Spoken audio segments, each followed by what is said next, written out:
1969 తొలిదశ తెలంగాణ ఉద్యమంలో వచ్చిన ఒక అంశం 8 సూత్రాల పథకం గురించి చెప్పుకుంటే 8 సూత్రాల పథకం అనేది ఏప్రిల్ 11న అప్పటి ప్రధానమంత్రి ఇందిరాగాంధీ గారు తీసుకొచ్చారు.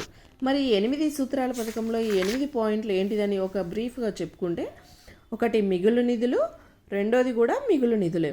మొదటి మిగులు నిధులేమో ఆంధ్ర ప్రాంతానికి సంబంధించింది లెక్కలు తీయడము, రెండో మిగులు నిధులేమో తెలంగాణ ప్రాంతీయులు కోల్పోయిన మిగులు నిధులను సమకూర్చుట, మూడోది సీఎం ఆధ్వర్యంలో అంటే ముఖ్యమంత్రి ఆధ్వర్యంలో ఒక కమిటీని ఏర్పాటు చేయుట, 4 కేంద్ర ప్రణాళిక సంఘం ఆధ్వర్యంలో ఒక కమిటీని ఏర్పాటు చేయుట, 5వది టీఆర్సీకి ఎక్కువ అధికారాలు ఇచ్చుట. టీఆర్సీ అంటే తెలంగాణ రీజనల్ కమిటీకి ఎక్కువ అధికారాలు ఇవ్వడం.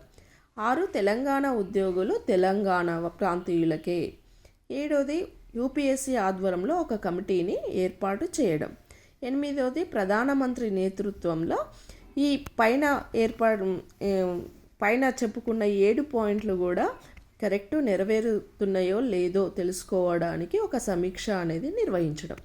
ఈ 8 పాయింట్స్తో కూడిన 8 పాయింట్స్తో కూడిన 8 పాయింట్ ఫార్ములా అనేది మనకి 1969 ఏప్రిల్ 11న అప్పటి ప్రధానమంత్రి ఇందిరాగాంధీ గారు తీసుకొచ్చారు. ఎందుకు అనంటే అంతకుముందు జరిగిన హిదయతుల్లా తీర్పు జీవో నెంబర్ 36 మీద హిదయతుల్లా తీర్పు వస్తుంది. హిదయతుల్లా తీర్పు ఏమిస్తుంది? జీవో నెంబర్ 36 మీద జీవో నెంబర్ 36 అనేది కరెక్ట్ కాదు, ముల్కీ నిబంధనలు వర్తించవు అంటారు. సో దానికి నిరసనగా తెలంగాణ ప్రాంతీయులు అల్లర్లు చేయడం, నిరసనలు వ్యక్తం చేయడం వల్ల ఉధృతంగా సాగుతున్న ఆ సమయంలో దాన్ని పల్చన చేయడానికి అప్పటి ప్రధానమంత్రి ఇందిరాగాంధీ గారు ఈ 8 పాయింట్ ఫార్ములా అనేది తీసుకురాబడింది.